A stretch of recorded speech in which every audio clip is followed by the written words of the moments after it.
All right, we're going to look at chapter 36, population ecology, and we'll get as far as we can get in this one. If we don't make it to human ecology, that's fine. So a lot of you guys kind of figured out through presentations that there's parental care involved with natural selection, but it has an evolutionary component to it. So let's consider parental investment, time, energy expended on offspring. Females of some species carry embryos internally and give birth after they have hatched. Some fish do not provide any form of parental care, producing millions of eggs at a time. So we've got that kind of, we maybe talked about R and K selection. So in a Mediterranean species, in peacock wrasse, it's the largest males. They build seaweed nests, they court, they fertilize a nest full of eggs, and then lose interest in mating and guard the nest from predators. So there's that parental investment. Females have to search for a large nesting male, spending time and energy and increasing your chances of reproductive success. So there's the male. All right. So we'll definitely take a look at population structure, and if we have time, we'll apply it to the human population. At some point, you've probably seen this in your world geography class. I think that's where they touch on that the most. But think about that. If we don't get there, we'll at least discuss it at some point. All right, population structure and dynamics. My goodness. All right, our essential question today is, what is a population? We want to define it. We also want to talk about how does it change. So how can we have a population change? And what factors affect change?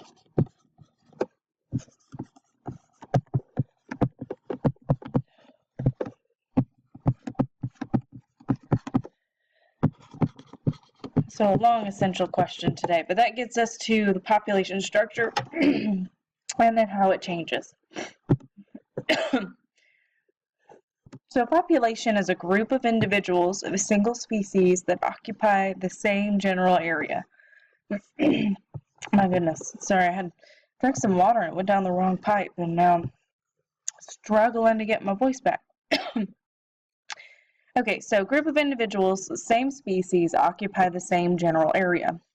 And remember, we define as a species, we do the biological species concept, so we say that species have the ability to interbreed and then make fertile offspring. So individuals of a population rely on the same resources, are influenced by the same environmental factors, and are likely to interact and breed. So again, kind of with that biological species concept. So population ecology is concerned with changes in a population size, my goodness, and factors that regulate populations over time. So how those populations change. So pretty obvious ones, populations will increase through birth and immigration. So immigration is if, like, we have a population, they're immigrating into the population. Decrease can happen through death and immigration. That one's with an E, so you can think that that one is exiting the population, and so that's when they leave. Okay. Simple terms, just slight difference. So population density is the number of individuals of a species per unit area or volume. So some examples would be number of oak trees per square kilometer, and that might be in a forest, or number of earthworms per cubic meter in the forest soil. Ecologists use a variety of sampling methods to estimate their densities. So I know the insects will typically use we'll mark at maybe a meter square, and then we'll use like a butterfly net, right, to end up catching them. So it just depends on what we're looking for. So within a population's geographic range, local densities can vary greatly. So these are dealt with dispersion patterns. So what are their patterns of how they're dispersed, how they're put out there? So that refers to the way individuals are spaced within their area. So let's look at some dispersion patterns. The patterns can be clumped, uniform, or random. And here this sounds like a good Easter egg, and since we're coming up on Easter, we can make it an Easter egg. But for some extra points on your quiz, let's do a drawing with the example of each of these. So label on the dispersion patterns and then give me the drawings for them. All right, so in a clump dispersion pattern, resources are often unequally distributed, and so the individuals are in patches. So what that would look like is maybe like these starfish, they're all in this area together. So you can see they're grouped right here. You don't see any kind of around them anywhere. They're not in any other spots. So they would probably have this clump dispersion pattern where you tend to see a clump of several of them in an area. That's what we call clumped. Okay. And you could put starfish for your examples if you'd like. In a uniform dispersion pattern, individuals are most likely interacting and are equally spaced in the environment. This one actually doesn't tend to happen all that often, which is kind of interesting. They really kind of give people at a beach that are interacting on this one. So people have a tendency to kind of evenly space themselves. You know, that one kind of works. So you can sort of see an even spacing between all of these people. So they're sort of interacting there. But again, that's not that often in nature. All right, the last one's a random dispersion pattern, which I think is probably the most typical, is that individuals in a population are spaced in an unpredictable way without a pattern, perhaps resulting from random dispersal of wind-blown seeds. Can talk. So it's just kind of like wind caught these seeds and blew them in there, and that's sort of where they landed. And so it just happens to be random. It's not even in all spots. It's kind of all over the place.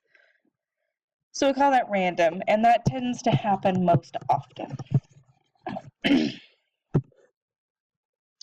All right, here's something that will kind of get us closer to that RNK selected step that we've already discussed. But we'll talk about life tables.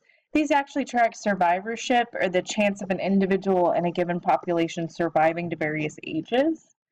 So survivorship curves actually plot survivorship as the proportion of individuals from the initial population that are alive at each age. And that may not make sense, but I'll show you the graphs. There really are just three main types, 1, 2, and 3. Not super distinct on the labels on that one. Okay, so it's sort of based off this. This is the human one. The idea is that if we have a starting population of 100,000, a number who die between 0 and 10, or maybe 800, so we still have a 99% chance of surviving. By the time that you make it to 90 plus, most individuals are dying, and so you have a fairly small chance of surviving past that. And that's what that gets to. But here's what our actual survivorship curves look like. So if we start with 1, this one's a good example of a human. A good example of 1 is a human, rather. So what happens is that most of us tend to survive. We even tend to survive and make babies and survive till, maybe, I don't know, this is probably around 75. And then after 75, the chances of living go down significantly. So that's a type 1. Type 2, it just doesn't really have much to it, is that they kind of steadily lose individuals over the course of that lifetime. So by the time that, and this is a big one, but by the time that you get to half of the maximum lifespan, you've got, maybe like 7% of them left.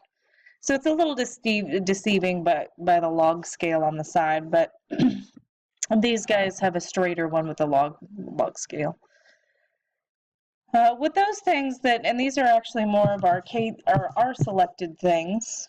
for those of us who remember that, is that there's a ton of babies that are made, and what happens is a majority of them tend to die before they reach kind of reproductive maturity.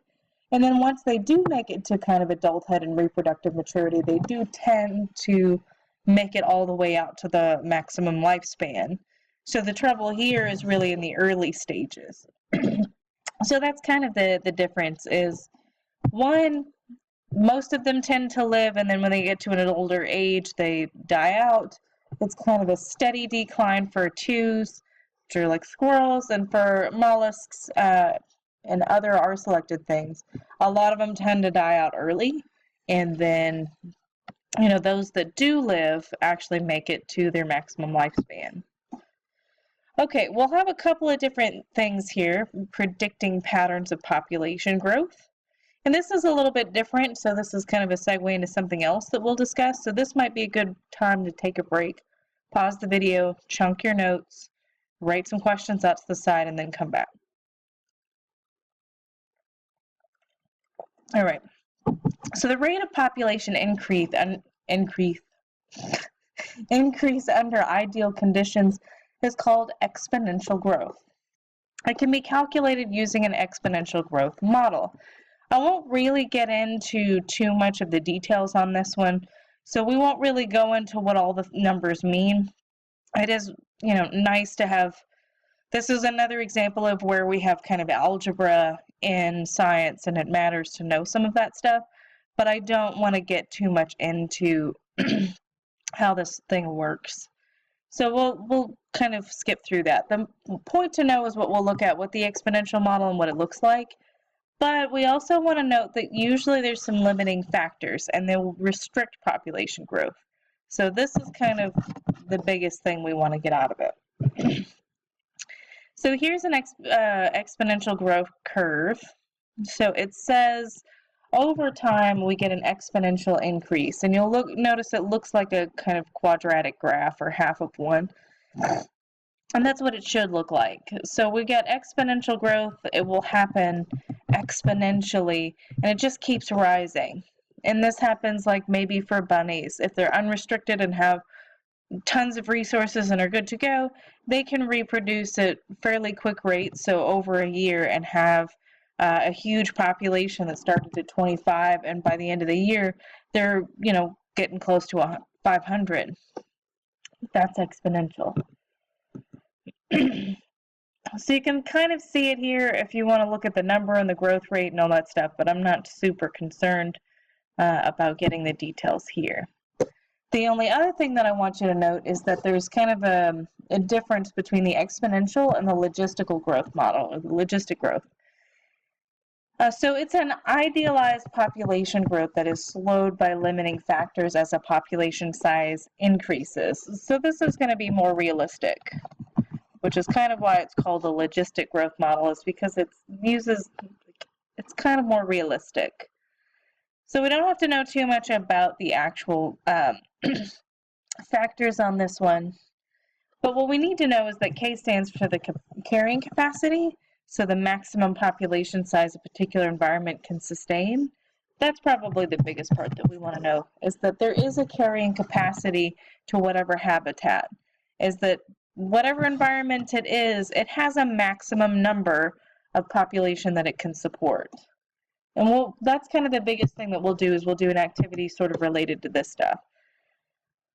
So if we say we have these fur seals, and over many, many years their population grows, and it's going to start out actually exponential, and it really does look exponential, but at some point we're going to reach limiting factors, like maybe we don't have enough space on the rocks, or maybe we're limited on food, how much stuff they can consume, or whatever it is. So we've got several things, but in this particular habitat, it seems like the carrying capacity is here.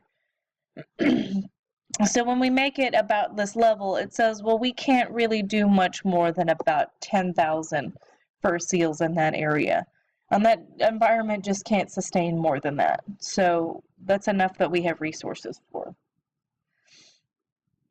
All right. Let's see if we mention this. Just so you can sort of see the difference is they both kind of start out the same way, but like for bunnies, it showed us that there was an exponential, they continued to grow. But as we have with fur seals is that at a certain point, we reach the carrying capacity, which is K, which is kind of the maximum numbers that that habitat can support. And the thing I do want to mention is that like the K is kind of a constant, at least for like mathematical purposes, but the thing to note is that it can change. Okay, so let's say that we have an area where it rains a whole lot. If the food source was limiting for these guys, and then it rained a lot, and there happened to be this huge bloom in food sources for the animals that they eat, well, that would increase their carrying capacity a little bit. So it would maybe move up. You know, if all that stuff died out, it might move down. So a carrying capacity can change. It just gives us an idea of, okay, what's the maximum number that this environment can support at this particular time. Okay, if that's confusing, then let me know. So we call it an S-shaped curve. I'm not really interested in looking too much at the numbers at this point. The point is it's called an S-shaped curve because it's sort of S-shaped. That's sort of what it's getting at. So this is a J curve, and this is an S-shaped curve. That's the only bit of difference there. Not going to get into too much of the numbers. We'll keep moving forward.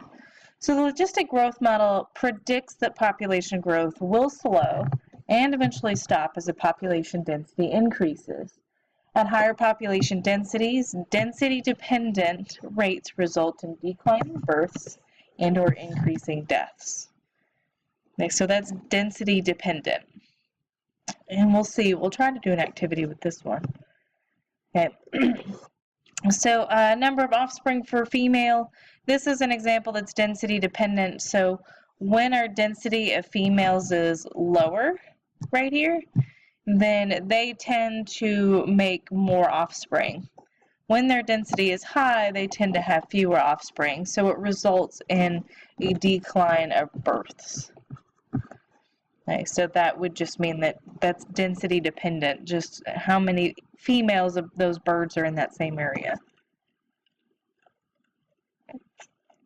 All right, some other things that we have is we've got intra-specific competition.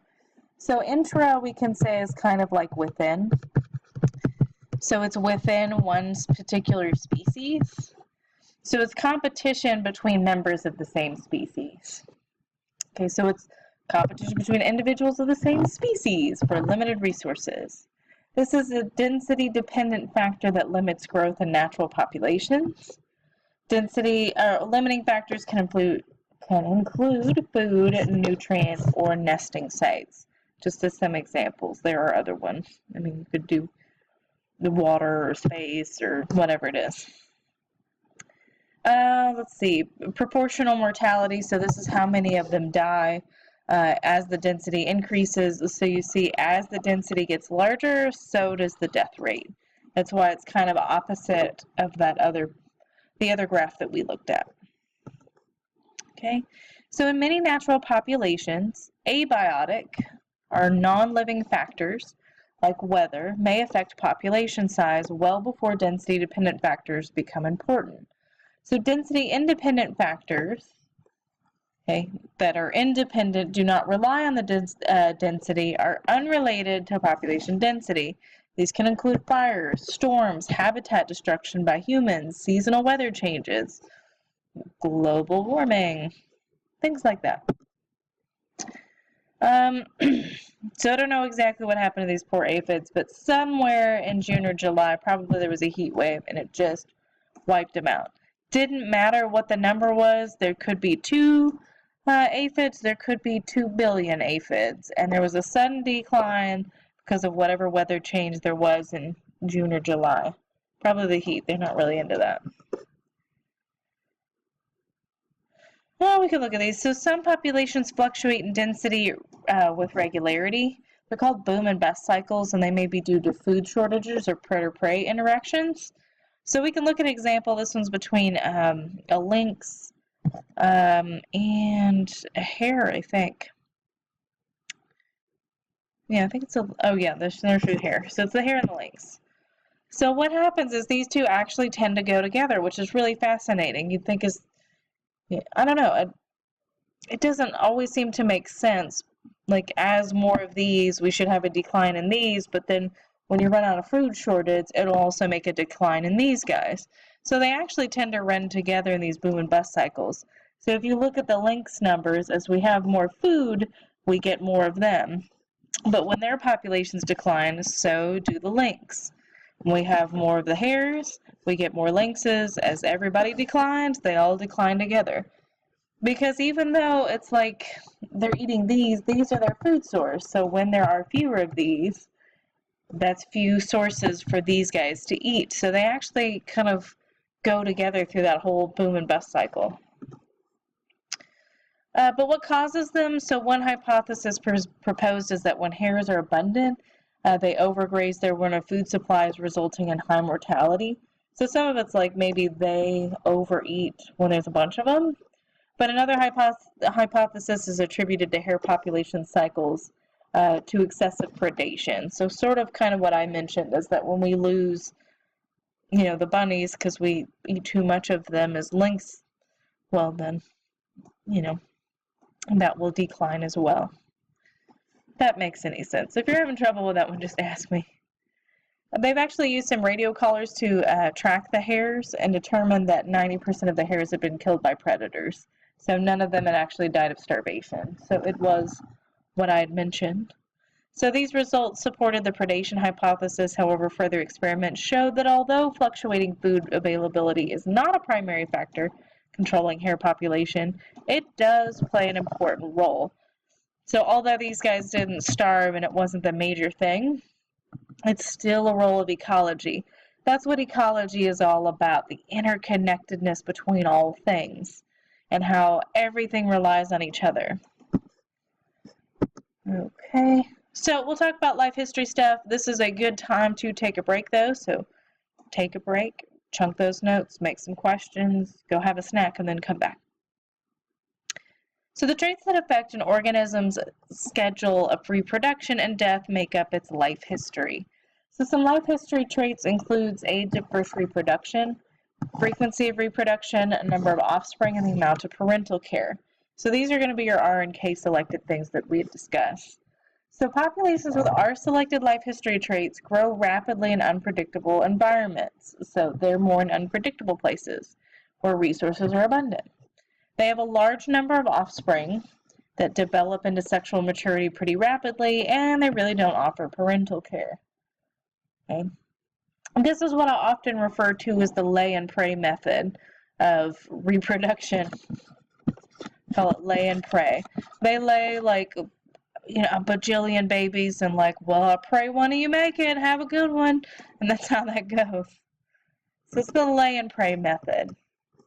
Populations with our selective traits tend to be long-lived animals like bears or elephants or even humans. They develop really slowly and produce few, but are really cared for those babies. They maintain relatively stable populations near the carrying capacity, and most species fall between the two extremes. So as we kind of mentioned and hopefully got through part of it, is that I often will say, well, is your animal R selected or K selected? But really it's kind of a range. So it's not a perfect thing, it's just R and K selected are here, and so where does your animal fall on this line of things? And some of them are actually even kind of the middle, it's just how it works. So a long-term project in Trinidad studied guppy populations. We'll look at this really briefly, but it provided some direct evidence of life history traits that are shaped by natural selection, and it demonstrated that questions about evolution can be tested by field experiments. So we can get some more support this way. Okay, so this is really quite complicated, and it doesn't have to be. But really it just says, here's pool 1. These are larger guppies. They're big guys. That's what they look like. But that's because they have killifish as their predator, and it will eat their small guppies. So if you have small fish or a big fish, well, then these are going to get eaten. There's your little, like, there's your predator. Oh, it's a killifish. There, it gets a, it has a fin on it. In pool 2, these are the pike cichlids, so it preys on the large guppies. So they actually tend to, you know, you got a big fish, you got a small fish, and this one likes to eat the big fish. Give it eyeballs, we'll give it a fin because it's also a fish. So that's what happens. So these two are different. So this one we're going to have big guppies, this one we're going to have small guppies. In the third pool, pools with killifish but no guppies prior to the transplant. So what they did, I'm trying to remember on this one, but that's sort of our two pools there. So hypothesis, so the predator feeding preferences cause the difference in life history traits. So this one has killifish before, no guppies, but what they did was that they put guppies translated to killifish predators, and what did we find out from that? Go back. Experimental. I think basically the big thing on this one was that they found that there were more females. So it wasn't necessarily about the large and small part of things, but we tended to actually have more females at the end of the experiments. So let's see, mass of guppies. Age of guppies, so they tended to be a little bit older, and they tended to be just a bit bigger, which is interesting. But I guess that would support it because it preys on our small guppies, so we tend to lead more towards big guppies. I had to work through that one. I always mess that one up, so let me know if that one didn't make sense. Always something. Basically what ends up happening, basically we're saying the data does support it, so we actually start to move from smaller guppies to larger guppies in this population over here because our actual predator does do something. It also gives us slightly more females, but that's for a different day. Okay, so sustainable resource management. So this is sustainability is a big thing right now. It involves harvesting crops without damaging the resource. So this is what you hear when people are talking about sustainability, and my brother's really, really big into eating sustainable. So he's like somewhere in between vegetarian and like I guess pescatarian or whatever. He just really likes things done sustainably, and I have to commend him on that. But you know, bacon's not sustainable, but boy, is it delicious. Problems, right? So in terms of population growth, this means maintaining a high population growth rate to replenish the population. Okay, so this is sort of what it's related to. So according to the logistic growth model, the fastest growth rate occurs when the population size is roughly at half the carrying capacity of the habitat. So if you're at half the carrying capacity, you can get the largest growth rate. So fish are hunted on a large scale and are particularly vulnerable to over-harvesting. So the northern Atlantic cod fishery was overfished. It collapsed in '92 and still hasn't recovered.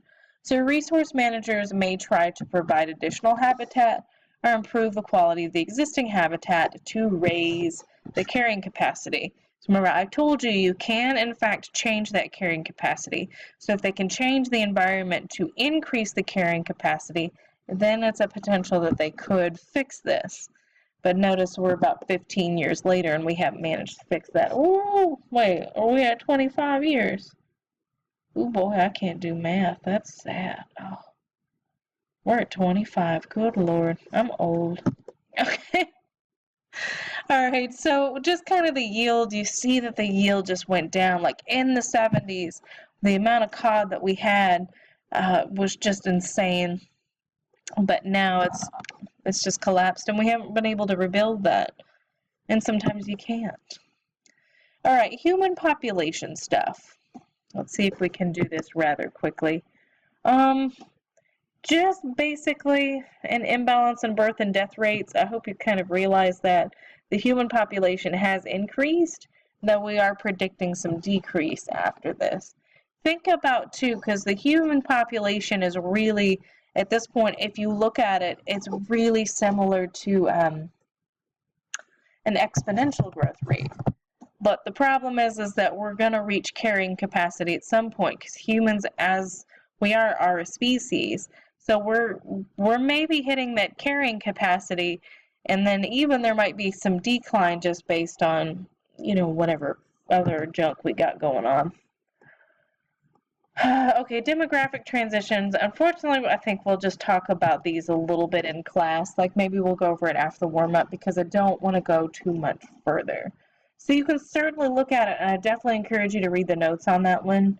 It is up online. Take a look at them. Take a look at those growth rate curves. You've seen these before. I know you have. But really the focus is on what we've covered so far. And we'll just kind of wrap this up in class. But let me know if you have any questions or if anything doesn't make sense so far. Shoot me an email and we will work through it.